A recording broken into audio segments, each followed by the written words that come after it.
Bon après-midi à tous. Merci pour cette bonne présentation. J'aimerais juste prendre la balle au rebond, et puisqu'il n'y a pas la dimension nécessairement recherche dans l'enseignement, juste rappeler qu'en tant que professeur-chercheur à l'ETS, une de nos responsabilités, c'est précisément la formation des personnels hautement qualifiés, le PHQ comme on l'appelle, et la former à quoi? Justement à des bonnes pratiques de recherche. Donc même si la recherche n'est pas forcément considérée dans ses utiles, ce dont on va parler aujourd'hui, c'est un petit peu quelque chose qui a attrait à la pédagogie aussi. Par rapport aux études supérieures. Alors, juste pour, si vous n'avez pas lu le syllabus, je vais juste vous donner un petit peu un contexte. Et le contexte est vraiment très simple. Je suis un jeune professeur ici, un nouveau professeur, donc depuis 2 ans. Et je viens de l'industrie, donc j'ai eu l'habitude effectivement d'avoir accès à pas mal de ressources informatiques, de gestion d'entreprises, que ce soit les systèmes ERP pour la planification vraiment des productions ou des outils de gestion interne, ou bien des systèmes de gestion de sources pour du développement logiciel, des bug trackers, des choses comme ça. Et alors évidemment, quand je suis venu à l'ETS, mais j'avais d'abord fait au préalable un petit sondage auprès de mes anciens et je leur avais dit quels seraient les bons conseils que tu donnerais à un jeune professeur, à quoi est-ce que je devrais faire attention dans ma recherche. Et un des échos que j'avais eu, c'était Jérémy, ce qui serait bien, c'est que tu arrives à trouver une façon de consolider toutes les connaissances qui vont être développées au cours de ton parcours académique. Parce que tu vas voir que très rapidement, ton étudiant gradué part, puis tu te retrouves avec plein de fichiers, tu ne sais plus qui faisait quoi, pourquoi on avait publié ça, pourquoi on avait écrit ci, etc. Donc essaye de consolider ça.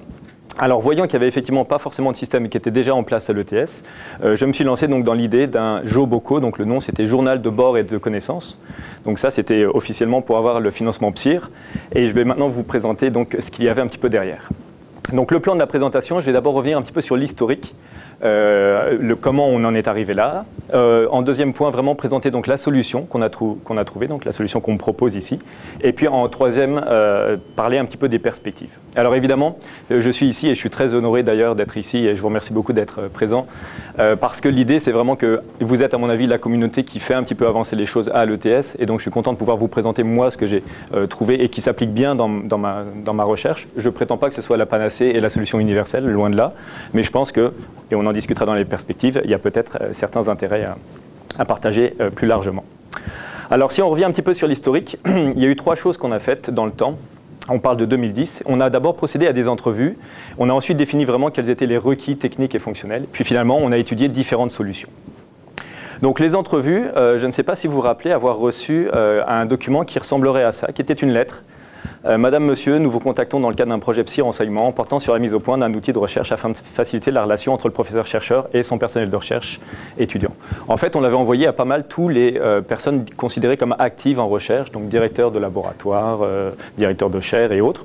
On n'a pas non plus envoyé at large. Et bon, les réponses ont été un petit peu plus modérées puisqu'on a eu finalement 2 entrevues avec des professeurs impliqués. Donc, par exemple ici, Sylvie Raté, qui nous présente donc un petit peu la façon dont elle encadre, elle, ses études. C'était intéressant de voir comment les gens s'y prenaient d'abord. Et donc, Sylvie Raté nous disait, moi, par exemple, j'utilise beaucoup Google Doc, vous pouvez voir ça surligné. Je m'intéresse beaucoup à ce qu'il y ait une dynamique interne, que mes étudiants soient capables de collaborer entre eux. Je suis très intéressé à la gestion de la documentation, pouvoir avoir des liens entre les documents, les articles, etc. Et puis, j'aimerais bien aussi visualiser l'information qui est lu par l'étudiant, c'est-à-dire accompagner mon étudiant dans son cheminement. Est-ce que vous voyez? Oui, c'est petit un petit peu, ok. Vous forcez un petit peu des yeux, mais en tout cas, voilà. Donc, je vous dis les choses qui nous ont été ramenées comme feedback. Une deuxième entrevue avec Alain Abrin. Et donc là, encore une fois, une personne qui travaillait beaucoup par Internet, qui finalement, son système de gestion, c'était simple. Ses étudiants lui envoyaient des courriels, et dans les courriels, il y avait des documents attachés.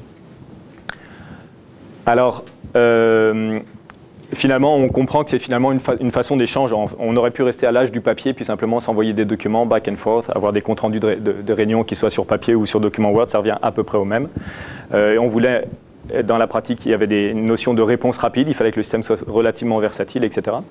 Et là, j'ai encadré quelque chose que je vais vous lire. Les étudiants sont trop différents pour imposer une méthode unique.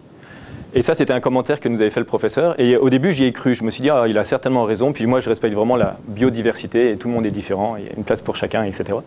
Mais en réfléchissant bien, vous allez voir que cet argument, en fait, ne tient pas du tout. Je me suis rendu compte par la pratique, avec les étudiants que j'ai eu l'occasion d'encadrer, qu'en fait, les étudiants sont très ouverts. Proposez-leur une méthode qui a de l'allure, puis ils vont l'adopter. Si vous leur proposez rien, mais c'est sûr qu'ils vont en prendre une, puis que ce n'est pas forcément la même que l'autre. Mais l'idée est vraiment qu'on peut effectivement trouver une certaine synergie.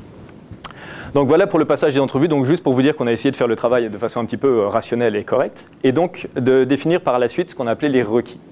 Donc les requis, c'était vraiment comprendre dans le fond que doit faire notre système, si c'est un système informatique, et dans une deuxième phase, est-ce qu'on va pouvoir trouver un système qui va correspondre à nos besoins. Donc pris sous forme schématique, les requis étaient vraiment de 4 natures. Premièrement, communiquer entre nous, avec l'extérieur. Deuxièmement, organiser, donc s'organiser nous, organiser l'information.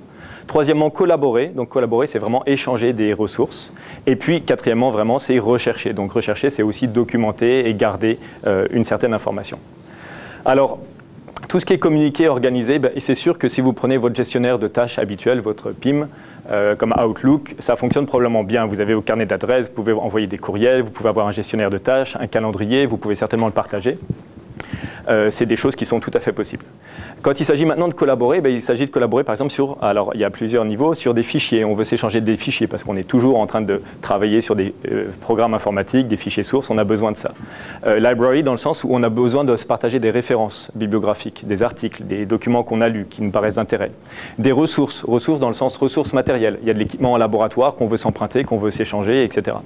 Et finalement, souvent on va vouloir aussi écrire de façon collaborative. Donc c'est de plus en plus présent, on nous invite beaucoup à faire du multi-auteur et autres, donc besoin d'écrire collectivement.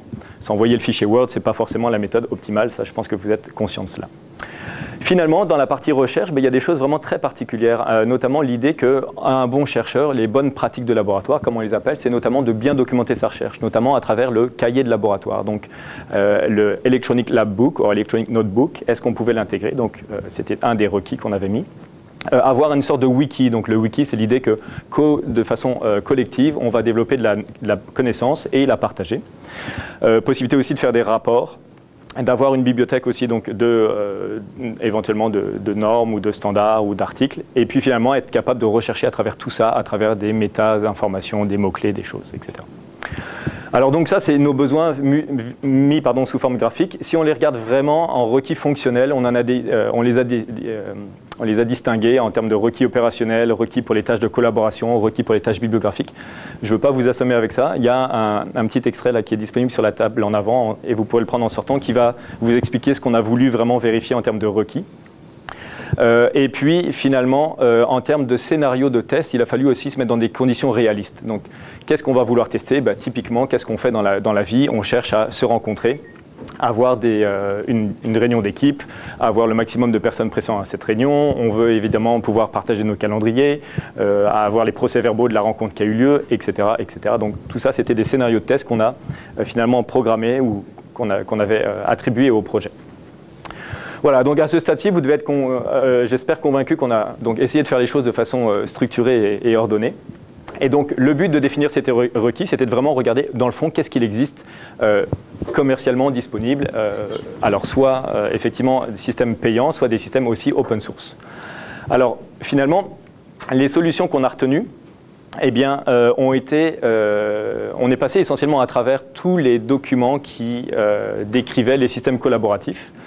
Et on a gradé, on a fait des tableaux, des matrices de comparaison ici de qualité, pour voir effectivement si les logiciels qui étaient disponibles commercialement correspondaient à nos besoins. Alors par exemple, certains des besoins, je vous le dis, on aurait préféré des logiciels qui soient open source. Pourquoi? Parce qu'on voulait que ce soit quelque chose qui puisse continuer dans la durée. On voulait quelque chose qui soit avec un coût d'acquisition relativement minime.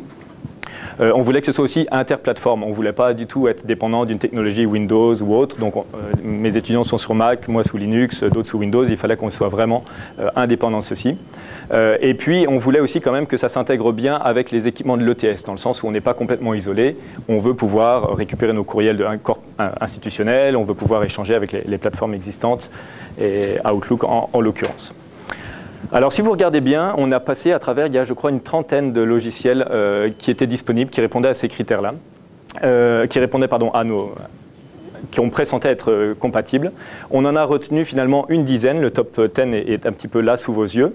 Et finalement, parmi ces logiciels, on a vraiment évalué d'autres choses. On a regardé, par exemple, le fait qu'il y ait une communauté. Parce que si vous avez un logiciel open source, c'est très très sympathique, mais s'il n'y a personne pour répondre à vos questions ou pour régler les bugs, etc., c'est très dommage.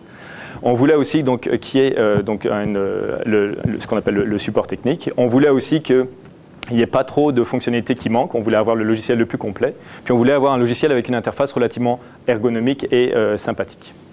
Et donc, quand on a fait ces 3 autres critères sur nos 10 candidats, on s'est retrouvé avec vraiment 3 candidats possibles, qui sont donc eGroupware, GroupOffice, Zimbra. Et on considérait évidemment toujours SharePoint étant le système disponible à l'ETS, qui était un peu notre benchmark, notre système de référence.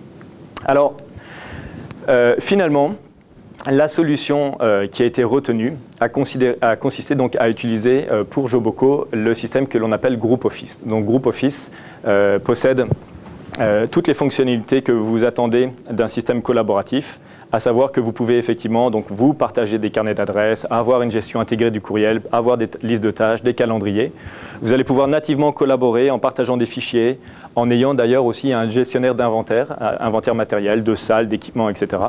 En ayant aussi la possibilité, donc, grâce à une fonctionnalité que je vais vous présenter qui s'appelle GOTA, Group Office Transfer Agent, d'éditer n'importe quel fichier localement tout en le synchronisant sur le nuage. Alors si on veut, c'est un petit peu le nuage, mais avec la sécurité d'un serveur dédié. Et puis pour la recherche, vous voyez qu'on n'était pas trop loin non plus. On pouvait donc garder des notes. On avait possibilité d'intégrer un wiki. Il a fallu pour ça rajouter un module qui est MediaWiki, qui est justement le moteur de Wikipédia, que vous connaissez certainement. Et lui nous permettait donc d'intégrer ces connaissances. La gestion des références bibliographiques était partiellement faite également nativement dans GroupOffice. Il a fallu donc rajouter soit l'utilisation de Zotero, soit du logiciel que je vais vous présenter qui est Mendeley. Puisque ces 2 outils-là, vous allez le voir, ont été finalement surclassés par la suite. Voilà. En termes de gestion, il y avait des choses qui manquaient, on avait certaines demandes pour avoir un gestionnaire de sources, un partage de sources informatiques. Bon, il suffit simplement d'intégrer un CVS et puis le tour est joué.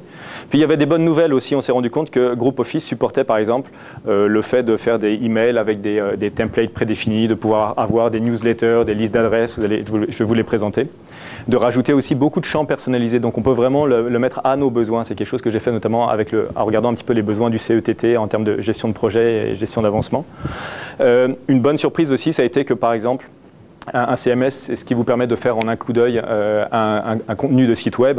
Finalement, bon, je ne savais pas que j'aurais une chaire industrielle, mais le jour où on m'a dit Jérémy, tu as une chaire industrielle, c'est quoi l'adresse du site web? Bon, il a fallu être rapide, donc j'étais très content de découvrir qu'il y avait cette fonctionnalité-là. On va voir aussi qu'il y aura un système qui va permettre aussi d'enregistrer des heures. Donc lorsque j'ai des professionnels qui travaillent pour moi, je peux vraiment voir en temps réel ce qu'ils font et où ils en sont.